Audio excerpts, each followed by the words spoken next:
Story 1. Everyone expects things but does not want things expected of them. Story 2. Paradox of choice. Dating sites, in particular, make people think there is always something better out there. People treat dating like ordering a Whopper at Burger King and want someone to meet every checkbox on their wish list, rather than accept that all relationships involve compromise. Story 3. People's sense of entitlement to a high-value partner when they often are not high-value themselves. Story 4. Unrealistically high standards from surprisingly low-quality individuals. Story 5. Everyone holds high standards for others but not for themselves. I have never heard relationship advice that encourages forgiveness. One mistake, and people who hear about it say to leave him or her, accusing the person of the most horrible things without considering that someone could just be venting, exaggerating, or not mentioning their own errors. Story 6. The true killer of modern dating is the paradox of choice, where endless options often lead to indecision and commitment issues. Story 7. Modern dating through applications is similar to window shopping for people, and yes, it is exactly as soulless as it sounds. Story 8. Too many options. The next best thing is just around the corner. Story 9. I think it's ultimately an underlying issue beneath much of what's being discussed here. The decline of third places. Being able to organically meet people without first being presented with a long list of details, and without thousands of other options just to swipe away. Even in the third places that still exist, there seems to be an energy of only really engaging with those one already knows. I think that's understandable in many ways, especially from women's perspectives. That said, I can't say I'm not guilty either. I'm sure I've skipped over dozens of people I might have genuinely had chemistry with on dating applications because there's this or that on their profile that turns me away. Story 10. For me, it is poor communication. Do not ignore me. Tell me you are not interested. It is not the end of the world, but it lets me know definitively instead of it being one of many other possible explanations. Story 11. They expect instant results. There is no space for a gradual process to truly get to know each other in real life rather than through messaging. Using an analogy, people treat dating like food that can be cooked in a microwave. Instead, it should be like a dish that they prepare and cook themselves. Story 12. Everyone wants Mr. or Ms. Absolutely perfect across all categories. The paradox of choice makes them think it's out there. There is no longer finding a good, compatible partner and growing together. It is either all there in the first 6 weeks or they move on. Story 13. The biggest problem with modern dating is Anthony. I hate that guy. Story 14. People looking for reasons to say no instead of reasons to say yes. Story 15. Talking stages filled with conversations with many different people. Story 16.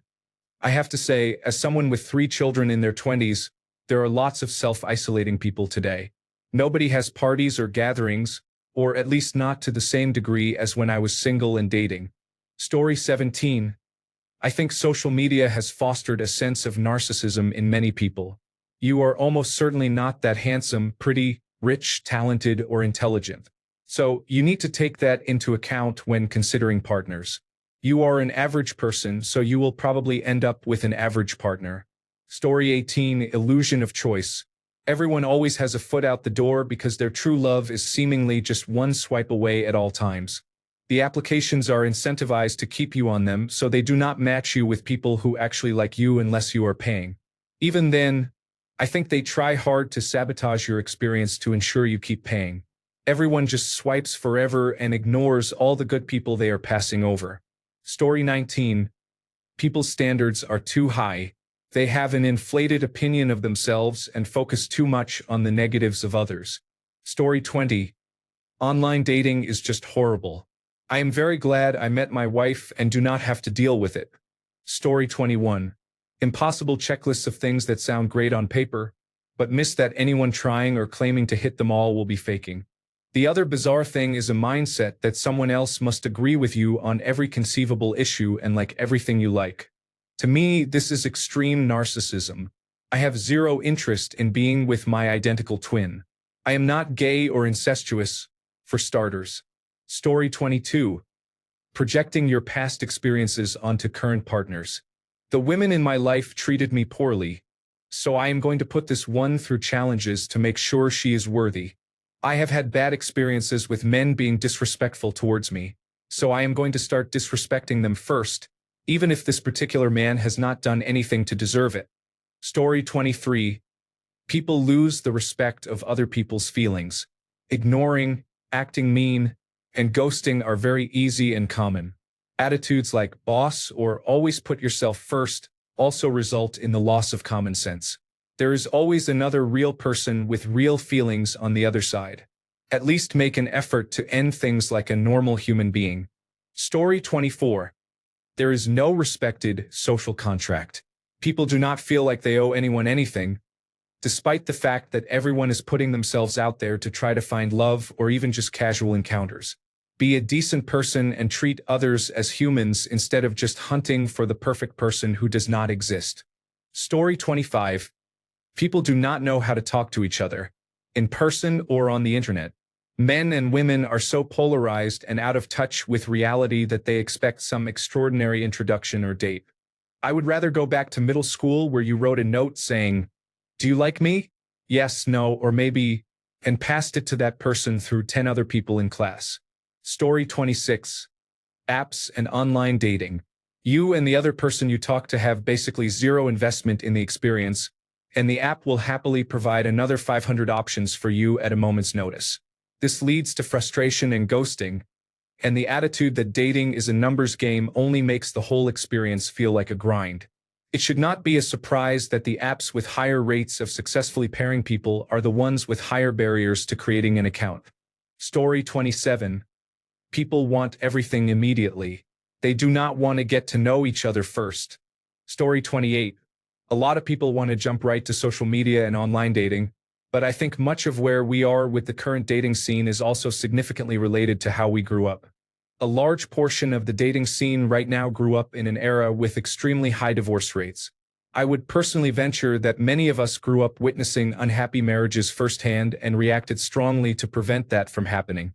However, I think we are in a period of overcorrection, where everyone is too guarded and picky because they are trying to find happiness. We have forgotten that it is not just about selecting better partners, but also about commitment and willingness to work.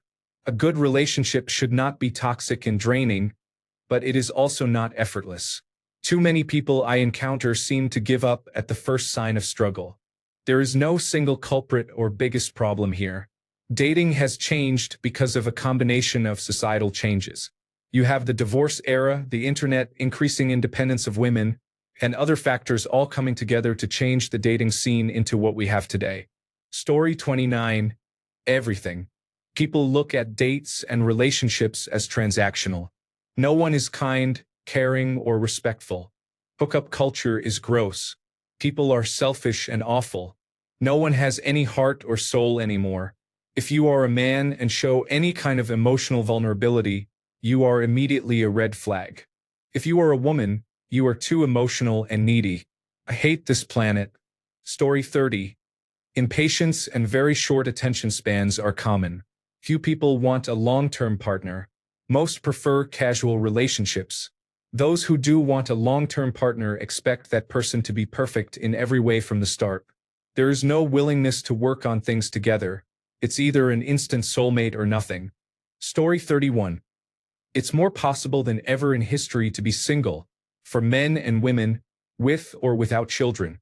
The advantages and disadvantages of being single or partnered are almost evenly balanced.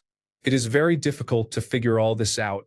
Most people cannot, and you do not really have to figure it out. Often, it is easier not to figure it out and move on. Personally, I feel lonely in relationships and lonely outside of relationships. Instead of continuing to try relationships, I am working on being okay with loneliness.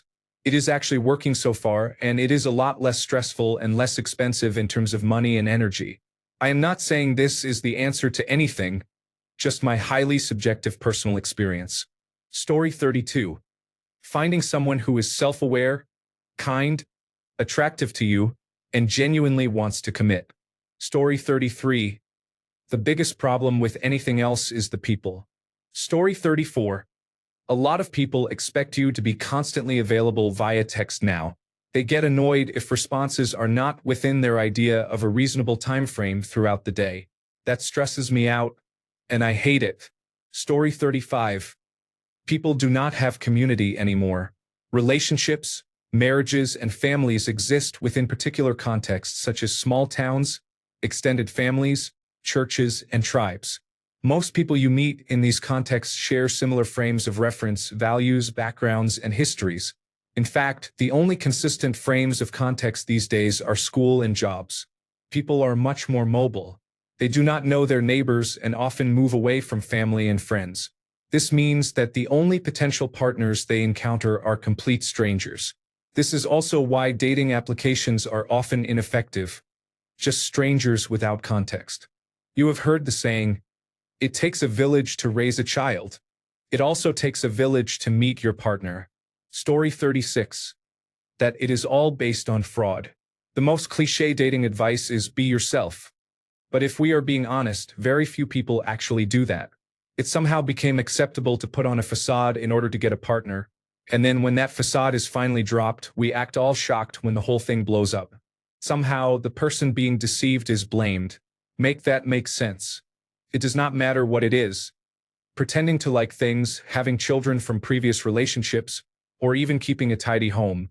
Far too many people are willing to deceive someone to get what they want in the hopes that by the time the truth comes out, the other party will be too invested to end the relationship. In any other circumstances, this would constitute fraud, but it has become so normalized that people just accept it. Instead of having the decency to say, "This is me," and give a potential partner the full picture, far too many people try to con them. Pro tip: they are going to find out eventually. It is better for it to happen early on before you invest enough of your energy, because if it was a deal breaker early on, it is still a deal breaker later. Story 37. Dishonesty with online dating. Many times I have gone out with older, heavier, less successful people than portrayed online. Story 38.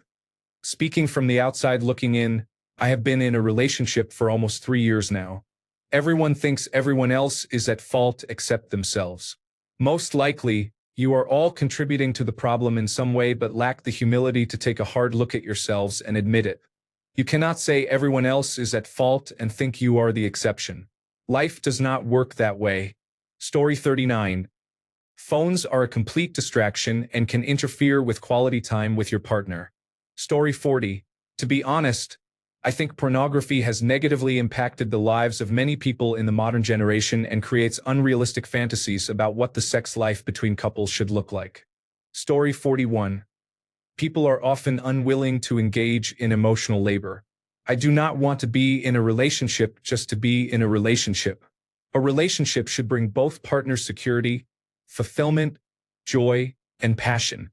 Some of these qualities are innate but often require cultivation and emotional labor. Story 42. The inability to ask, "What do I bring to the table?" when making a long list of demands that must all be met without compromise. Story 43. I think people are too set in the idea of we are dating or seeing each other with the intention of romance, and seeing others through that lens instead of, "Hey, let's just get to know each other normally as a person." It is like people meet others with the intention of finding their next significant other, not the intention of meeting a new person. I do not know if that makes sense.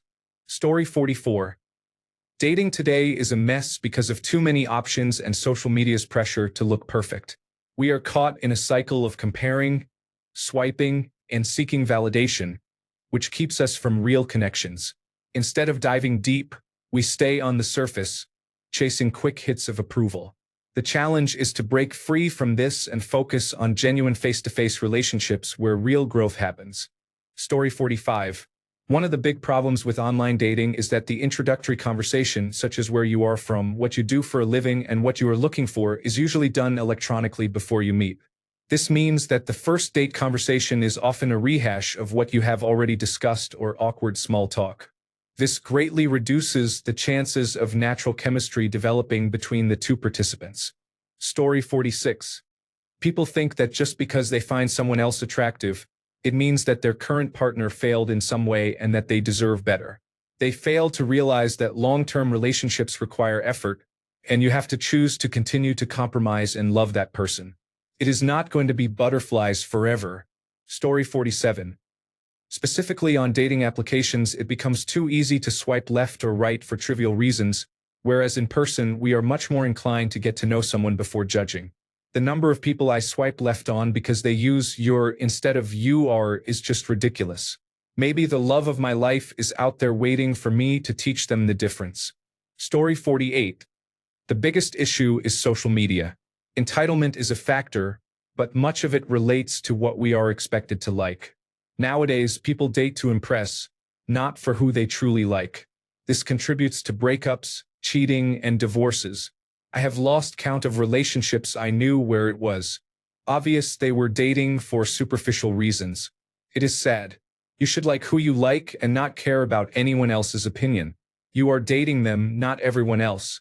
Relationships have shifted from being personal and private to being shared publicly through vlogs and online personalities. Story 49.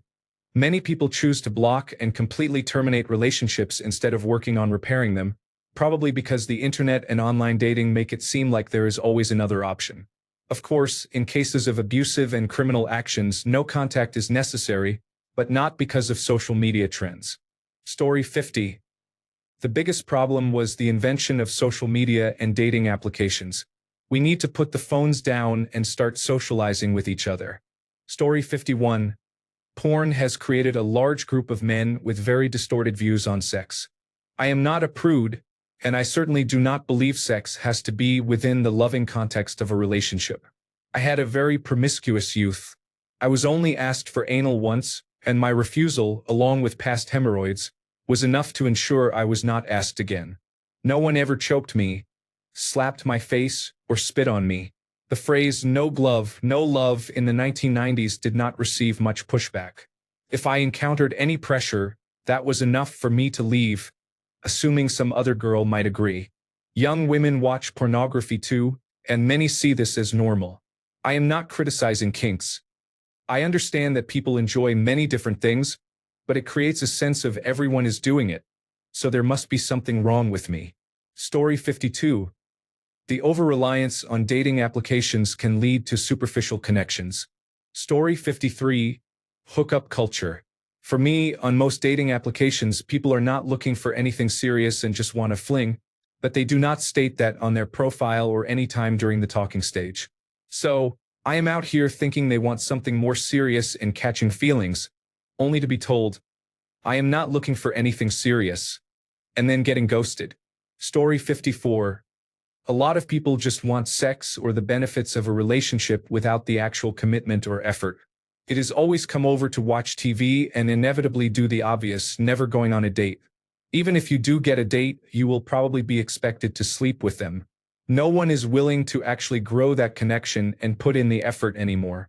It is clear as day. Selfishness is the problem. Story 55. It is primarily a capitalist enterprise where everyone is treated as a commodity. Story 56. Comparison. I am not a pro-censorship person, but studies have shown that men who watch a lot of pornography lose satisfaction in their relationships and stop seeing their partners as attractive. Stop getting mad that the world's most sexually enticing women are not interested in you and using that anger to devalue and belittle the women who do want you. You are only making yourself and your loved one less happy. The same goes for dating applications. Not only are we not meeting in person and discovering physical chemistry before we even go on a date, but we are given an endless stream of options. This has been proven to diminish our satisfaction with whatever we do end up choosing, whether it is a brand of breakfast cereal or a person of romantic interest. Story 57. Digitalization. Apps and websites sometimes create illusions. The person you may be chatting with and getting excited about may not be real, possibly a fake profile or someone with other intentions. I miss the days when you met in person and mingled. It still happens but is rare and few and far between. Story 58. Expectations are high these days. Dating apps mean you create a checklist of what you want, and there is too much pressure on the first date. Just enjoy someone's company and see where it goes. Who cares if you spend time on a date that reveals some deal breakers? After getting to know someone a bit, you might not mind that they are not a certain height or in a specific income bracket. Maybe you will be okay that they take medication or do not have a car. I am talking about all genders here. Everyone needs to relax a bit. Story 59. People giving up too easily, not understanding that I am trying to build something. Succumbing to societal norms like age gaps equal incompatibility. I have experienced this in both online and in real-life situations. I am not sure what else I can do. Story 60. Online dating has a strange financial incentive because if you use an online dating application and succeed, the application loses 2 customers. Dating applications have no business incentive to value your time. Instead, they profit from you being as unhappy as possible. Story 61. The belief that people are entitled to 5-star restaurant dinners for the first date. Story 62. The aimlessness of it all. People do not believe in marriage, which undermines dating. As I understand it, or rather prefer it, dating should culminate in something, therefore being a gradual process of personal and couple growth. In the absence of an outcome, it leads to many adults experiencing nonlinear growth involving regression due to breakups, toxicity, and similar issues. We have many damaged individuals in today's world. Much of the damage comes directly from relationships or the impact of relationship breakdowns on people in your orbit, such as parents. Of course, everyone is entitled to date, whether you want commitment or not, but the normalization of a lack of commitment devalues relationships overall. The rise of the situationship is a great example. There is a wider impact on society that will be observed in years to come. Good luck to the coming generations. Story 63. Dishonesty. Married people pretending to be single. Individuals acting as if they are entitled to your body after a $40 dinner. Story 64. The paradox of choice. We are bombarded with endless options through dating applications and social media, which makes it hard to commit to one person. This grass is always greener mentality leads to shallow connections, ghosting, and the constant search for something better, often at the expense of genuine relationships. We are stuck in a cycle of swiping and comparing, forgetting that real relationships take time and effort to build. Story 65. The biggest problem with modern dating is that it has to compete with being alone, which is very peaceful and productive. It was not always an option in the past, but now it is. So the standard has been raised, and most average relationships are not worth it. Story 66. Dating applications have made women incredibly delusional and entitled. Like social media, dating applications have ruined many things. Story 67. Male in his mid-40s here. I have had a good number of dates. I talk to female friends and dates, and the number of choices they have is just staggering. Free applications mean literally thousands. That cannot be a good thing. Story 68. It used to be that most people never left their hometown and knew roughly the same 150 people their whole life. Women were not allowed to live on their own or care for themselves in a meaningful way without a man, so most men only had to be the least bad single guy in a few hundred to be entitled to a wife. Now, it is not that most marriages were love matches, because most of them emphatically were not. There is a reason boomer humor was all about hating your wife, a reason many women's temperance movements were just anti-domestic violence leagues in disguise, and a reason shotgun weddings were a thing. Many people got pregnant and married because that was what you did, then spent years with one or both partners drinking or taking drugs all the time. Many ignored one another and spent all their time with extended family or working. Some people in small communities quietly killed their spouses if they were abusive. Most people expected to love their children and same-gender friends, but very few expected to love their spouses much. It was considered socially acceptable for one or both partners to ignore the other or completely numb out when at home. There was a movement to sell romantic stories to women that picked up around the time novels were invented. Romantic stories existed before but were mostly used to sell things like paintings, the code of chivalry, and sometimes religion. As modern marketing started with manufacturing and the cosmetics industry, the movement to sell women the idea that they could be the romantic heroine and live a love story involving a wealthier or more affectionate and deeply connected partner became a very useful tool for selling bonnets, bustles, jewelry, and cigarettes. Then those products were used to sell to men too, and the modern romance industry was born. Because the greatest minds of a generation are often the loneliest, Many of those great minds wrote the love stories they could have had if only. If only the nice coworker who seemed like they were flirting had truly been. If only the great man they met had not disappeared with someone else. If only it was easier to meet people or stay together. If only there had not always been a reason that two people staring at one another never spoke because they were pulled apart at the last minute. Paying those people to make stories shut them up and created whole new ways to market new things. Now we have been brought up to believe in long-lasting love. That means you see the person's face 10 years later and see nothing else. You would know them anytime, anywhere. It never was like that. For most of human history, even married couples spent lots of time apart. Whole chunks of years working, fighting, or helping family with little communication, with occasional bouts of sex and affection if lucky, until one or both became too tired and took up gardening. Everyone is trying to tell others there is something wrong with them if they cannot have this thing that never existed because it makes it easier to sell products. It started with hats and opera tickets, then garters and mascara, then movie tickets, records, and setting lotion, then cars, incense, horoscopes, LSD, aerobic classes, hairspray, coffee, strange haircuts, dating apps, and coaching sessions. It is not going to happen for 90% of us, and that has been true throughout human history. We cannot change that. We just have to enjoy the dancing, the fads, and try to be kind to each other. Story 69. Everyone thinks they are an 8 to 9 out of 10, so they only give time to 8s and above when they themselves are 5 to 6s and do not date in their league. Own up to your mediocrity, unattractiveness, and overweight. Story 70. There are too many choices. This is from a total outsider. I have never used one, as I was already married long before this became popular. However, the dating field was not as large as it is now. Story 71.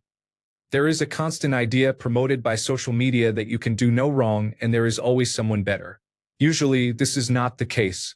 Yes, if you were in an abusive relationship, there is someone better. But if you just experienced a normal rough patch with your partner as you blend your lives together, that does not justify giving up and finding someone with higher value. It makes no sense, and I wish romance were viewed differently. I strongly feel that accountability and effort do not exist today. Romance is now being treated as upgrades. Story 72. People in real life are very afraid to ask others out now. Men are worried about being perceived as attackers. Women have often taken a back seat. Dating applications are filled with bots and random suspensions. You have to pay to do anything. Story 73. Many people struggle to form real connections. Dating applications and social media make it easy to focus on looks and quick matches, but it is harder to build deep relationships. This can lead to shallow interactions, being ignored, and feeling like you do not really matter, making it difficult to find someone who truly cares for you. Story 74. Mostly, I have seen that they just want something casual or flings, which I feel is a waste of time. Story 75. The inability of either party to turn off their cell phones. You should be looking into each other's eyes, not at the phone every time it beeps. Story 76. According to a report by the Pew Research Center, 10% of individuals in their 30s and older have married their matches through online dating. For those under 30, the percentage is 20%. In short, these are rather low statistics considering the amount of effort online dating requires compared to traditional methods. Story 77. Everything is a red flag. This whole "what can you bring to the table" mindset is problematic. Story 78. In no particular order, most people think they can do better while not improving themselves. Fear of commitment and being serious, as well as avoiding uncomfortable conversations about important matters. Quitting immediately when things get difficult. The illusion of choice. The genuine dating pool you have at any given time is significantly smaller than you think. Of course, that strongly overlaps with my first point. Story 79. People don't know how to date anymore. You hang out, and while you hang out, you're on your phones, taking selfies and watching Netflix. People don't go on dates with the possibility of romance and finding a partner. It's just casual Netflix and chill. I remember watching an episode of Gilmore Girls where Rory is preparing to go on a date in college but doesn't really know how to date. Her mom tells her she didn't date much in high school.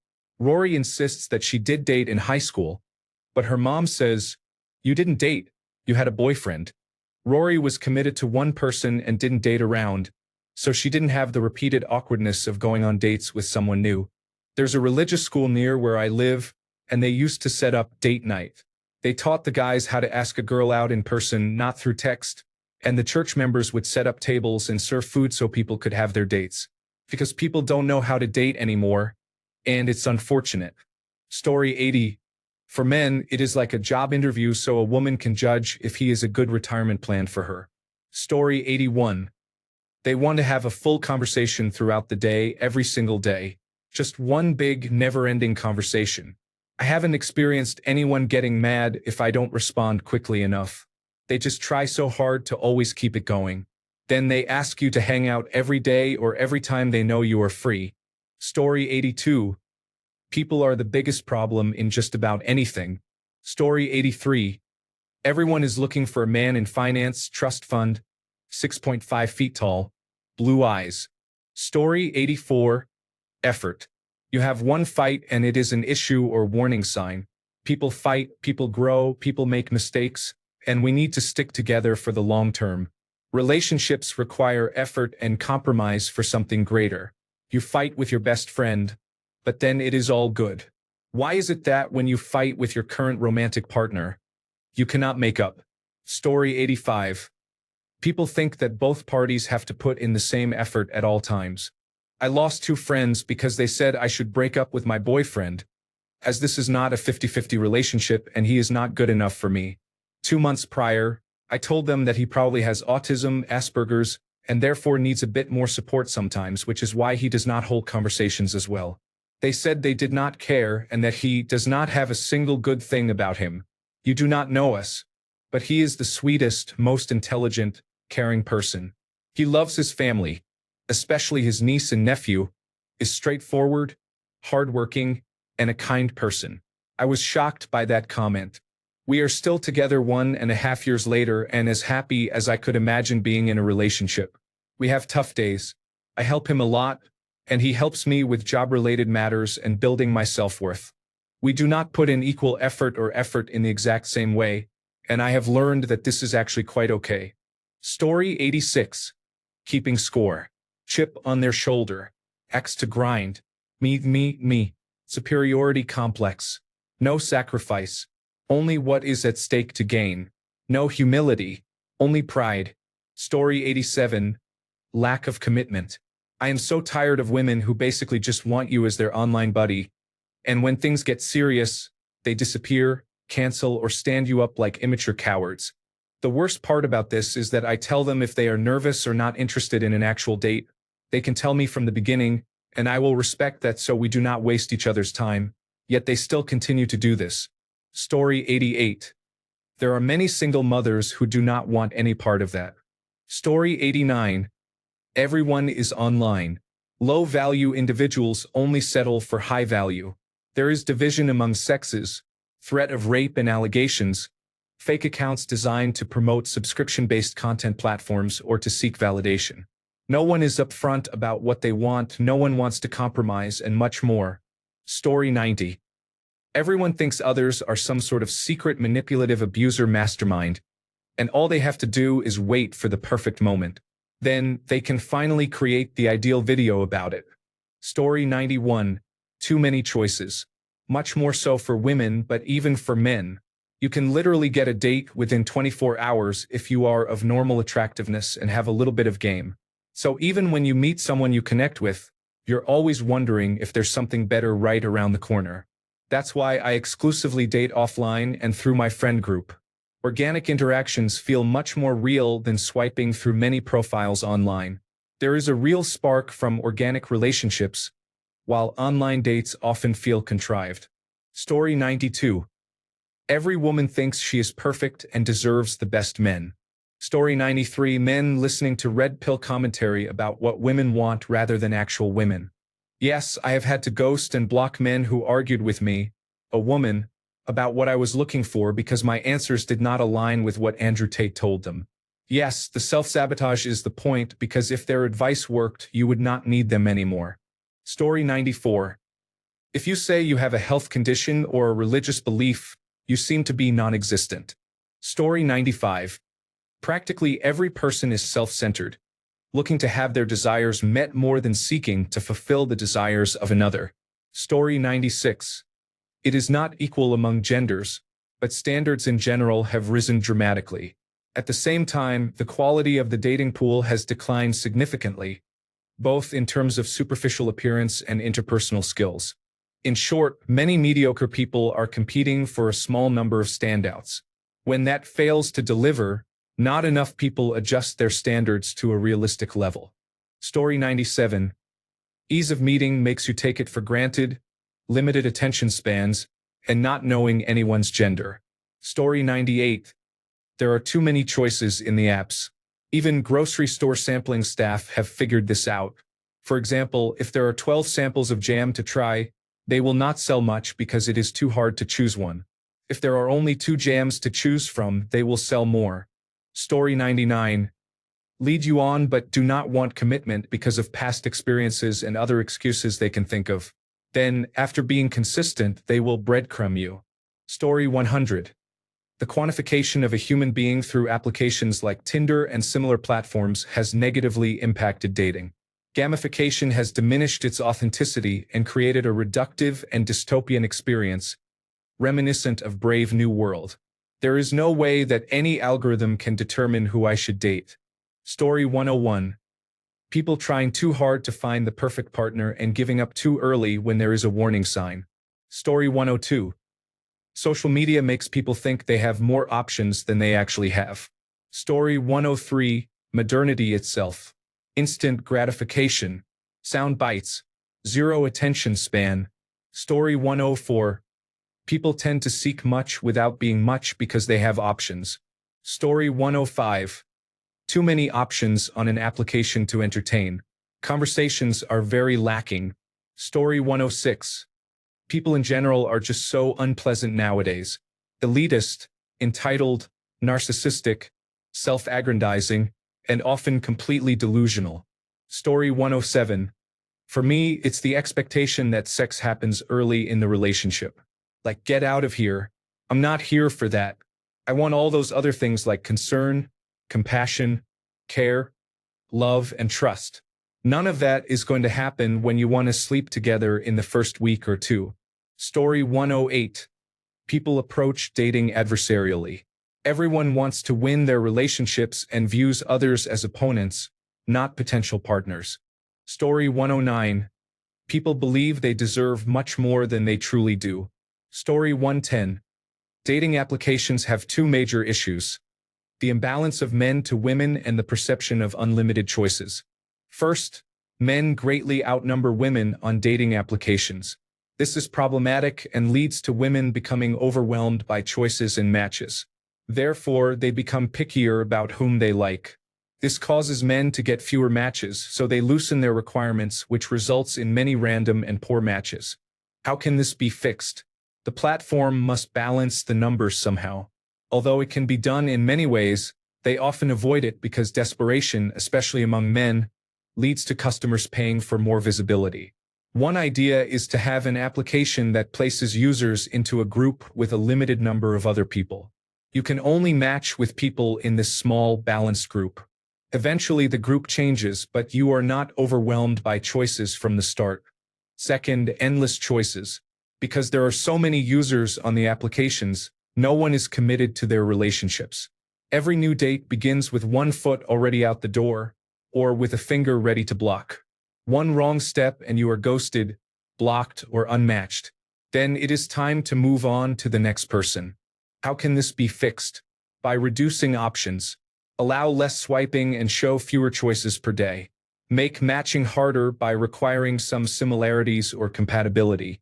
Also, do not allow people to match with multiple users at the same time. Once someone matches, remove them from the dating pool. They cannot see another option until their current interaction is finished. This way, they will be less tempted by others. Story 111. Women. Most of them have poor character and need to be told to be quiet, but we do not call them out because of their physical features. Story 112. The 2 issues I see most often are polar opposites. 1. People having a long list of expectations a potential date has to meet. 2. People settling to avoid being alone. The first one has been mentioned here a lot already, so not much to add. Of course, it is okay to know what you want and what is a deal breaker, but if your date needs to check like 20 boxes or you will not even give them a chance, you set yourself up for disappointment. The second one I see almost as much as the first and actually did that myself for way too long. Yes, compromise is essential and no one is perfect, but if you are not attracted to your partner, your life goals are not compatible, or worse, they treat you badly, it is not a compromise, it is settling. Story 113. We built a society more suited for women to be successful than men. However, women are only interested in men more successful than themselves. Now, all the women are trying to share a few extremely high-quality men with each other, which is bad for them because it isn't feasible to have a fulfilling relationship that way, but their instincts prevent them from doing otherwise. Many of the other problems people mention are downstream of this in some way. For example, poor communication occurs because many men get no practice communicating as women ignore them, and women only practice communicating with men who do not value them. Those men, in turn, only practice communicating with women they do not value. As a result, poor communication develops. Story 114. Online dating is like going into a coffee shop, paying, and maybe getting served coffee. When you ask how much the servers who roam around with coffee make, they tell you they work for free. They have been told that 1 out of 1,000 customers is a billionaire and will tip $1,000. So they serve only these customers. Of course, that is a lie too. The coffee shop makes money by serving nothing and having people work for free. Story 115. Oh, you're 5 feet 11 inches? Too bad. I only date 6 feet 0 inches men. I only want a man that has a large penis. I use the dating app Tinder. Story 116. Someone would rather be treated poorly instead of being treated with respect and dignity, and taken advantage of if they appear too nice. Story 117. Dating apps are designed for tournament strategists instead of pair bonders. They would be better suited to be government-run, with no profit motives, so all features would be free. Story 118. The soul-crushing applications you need to download and the actions you need to take on them to participate in the game. Story 119. The concept of the dominant male ruined the mindset of men and women, leading them to believe that only people with negative traits are worth dating. I don't even care about the reason. It ruined a generation by making people think the only individuals they deserve are abusive or deceitful. Story 120. I do not know. I do not do it because I am male and it is not worth the effort. Story 121. The death of the third place where people can meet, excluding bars, and dating applications taking up the slack while maximizing profits and providing minimal value. Story 122. People are too focused on having sex or engaging in sexual activities immediately. Why are you trying to have sex 3 days after we start talking? You don't even know my cat's name. Story 123. The double standards are unfair. Women expecting men to pay for things as part of traditional dating, while not being traditional women themselves, is inconsistent. You cannot expect both equality and endless chivalry. That does not make sense. Apparently, men not wanting to date overweight individuals is considered fatphobic, but not wanting to date shorter men is seen as a preference. This all comes from a woman. Story 124. The number of people who have children and are either divorced or were never with the other parent is significant. Quite a few people simply are not interested in that lifestyle. However, these individuals, both male and female, see a person without these personal burdens as an ideal target. No thanks. Story 125. People talk about the paradox of choice, but that is not really the case. There is no choice to begin with. I can go to a Ferrari dealership and look at all the cars and say that one is better than the other. It does not mean that I will ever be able to buy a Ferrari. Story 126. I feel like too much physical intimacy can ruin a relationship, mainly because the more you do it, the more bored you get of your partner and the more you want to explore, especially when you are only dating that person for physical intimacy. You should be able to bond by just being around your partner. Relationships built solely on physical intimacy will simply never succeed unless you are very compatible. Story 127. Digital age feeds our hunger for it and nurtures ease of access. Before anyone says we've always been this hypersexual, That is a state of generational denial. Also, if you are in America, economics play a role. I swear that money corrupts everything. It makes us insecure, creates tension, and causes us to spend money we really should not have to. Story 128. The obsession with the number of sexual partners, especially if she has more than him. Story 129. I get ignored a lot of the time on dating sites, and trying to get a woman alone is a headache on its own. You have to meet so many standards to even get a date, and then she might ghost you or not show up. Even if she shows up, many women have so many issues. You do one little thing wrong and it's over, and you have to start the whole process again. At the same time, you have to be calm and patient, can't show any frustration whatsoever, or you're seen as a bad man, a monster, or a weak man. All this makes me feel overwhelmed. I just want someone to hold me and say everything is going to be all right. Story 130. Remember, generalizations are true only some of the time and should be taken as selective advice. Men have learned that women see them as potential threats, but have not learned that attracting a woman requires treating her as a peer rather than an object to be obtained. They still see women as other, instead of seeing women as myself, but with different social challenges to navigate. Women, on the other hand, have historically judged men they are not attracted to for simply approaching them. Having successfully taught men that approaching is risky behavior, they are now confused that men are no longer approaching. When a man they like is interested, they have not realized they need to be willing to give sincere compliments as well.